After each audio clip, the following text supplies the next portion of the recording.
Guys finally म मेरो जेठी दिदी भेनाकोमा आइपुगेँ। आज चाहिँ मेरो दिदी भेनाकोमा पोस्ट क्रिसमस सेलिब्रेसन छ।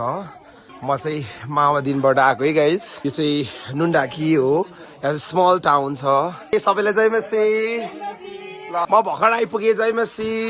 लु सेलिब्रेसनको लागि यहाँ सबैजना आइसक्नु भएको छ गाइस। म चाहिँ मेरो दिदीकोमा आइसकेर पनि अब क्रिसमसको संगति गर्न आँटेको छौँ। यहाँ मेरो भान्जी छ।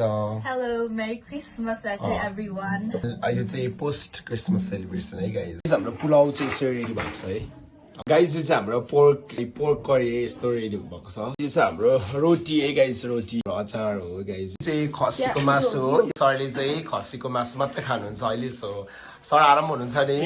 यो चाहिँ रमाइलो गरिराख्नु भएको छ एकदम। भान्जीले सलाद पनि रेडी गरेको अरे। यता यहाँ दिदीले पनि पुरा हेल्प गरिराख्नु भएको छ। मेरो दिदीले बनाउनु भएको अचार या मेरो दिदी उहाँले नै होस्ट गर्नु भएको है आजको यो क्रिसमस सेलिब्रेसन चाहिँ।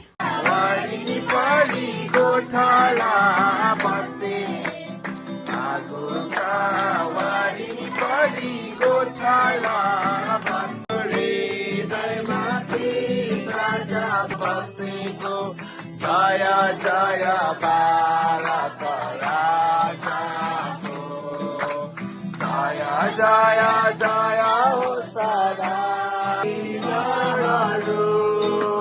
बालुवाले जाने तपाईले मलाई यस्तो प्रेम गर्नुभयो ताकि उहाँले एक मात्र भयो ताकि उहाँमाथि विश्वास गर्ने कोही पनि नाश नहोस् तर त्यसले अनन्त जीवन पाओस्। आमेन।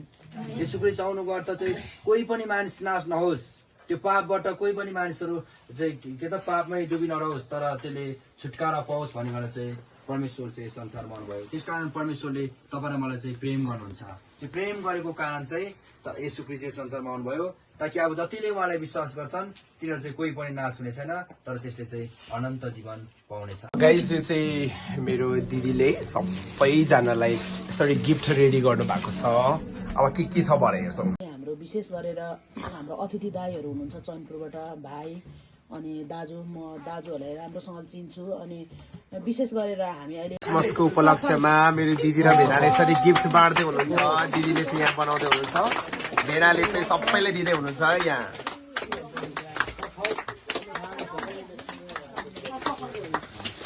यहाँ चाहिँ सफलको गिफ्ट अरे ल। भाइले पनि गिफ्ट पाइसकेको छ है। यहाँ गोकुलजीले दिनुभएको इन्द्रमायाको टर्न आयो फेरि। यहाँ यता होला इन्द्रमाया। ल यहाँ सबैजनालाई यसो गिफ्ट बाँड्ने कार्यक्रम भइरहेछ। यहाँ चाहिँ यस्तो यस्तो छ। मेरो गिफ्ट आयो है। यहाँ चाहिँ मेरो गिफ्ट रहेछ। अब यहाँ के छ भन्दाखेरि चाहिँ यसो हेर्नुपर्छ। यहाँ जनले पनि गिफ्ट पाइसक्यो है। ल ल ल ल ल दिदीले भेनालाई गिफ्ट दिनु भएको अरे ल है। सबैजनाले गिफ्ट पाइसक्नु भएको छ। यहाँ गोकुल गुरुङ र कुमारी घले गुरुङले चाहिँ सबैलाई क्रिसमसको गिफ्ट दिइसक्नु भएको छ है। यहाँ चाहिँ हामी यो पोस्ट क्रिसमस सेलिब्रेसनको केक काट्न आँटेको छौँ। तपाईँहरू देख्न सक्नुहुन्छ। यो चाहिँ मेरो दिदी भेनाले स्पोन्सर गर्नु भएको। अनि यहाँ सबैजना मण्डलीको अगुवा दाई भाउजूदेखि लिएर सबैजना हुनुहुन्छ। अब हामी केक काट्न आँटेको छौँ। यहाँ फेरि सबै भुरा भुरीहरू छ है। अब यहाँ यता फेरि यता जेन्जीहरू छ है। जेन्जीहरू यहाँ सबैजना हुनुहुन्छ यता है त। ल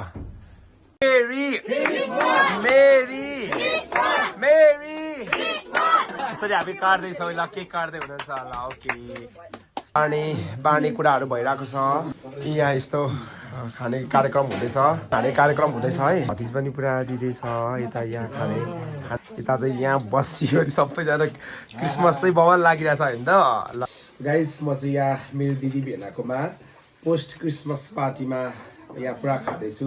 तपाईँले देख्न सक्नुहुन्छ। पुलाउ त्यसपछि यहाँ चिकन पनि छ अनि पोर्क पनि छ। यो अचार पनि छ। यहाँ फेरि गोर्खे अचार पनि छ अनि यहाँ चाहिँ सलादहरू पनि छ, लेमन अनि मेरो चिसो।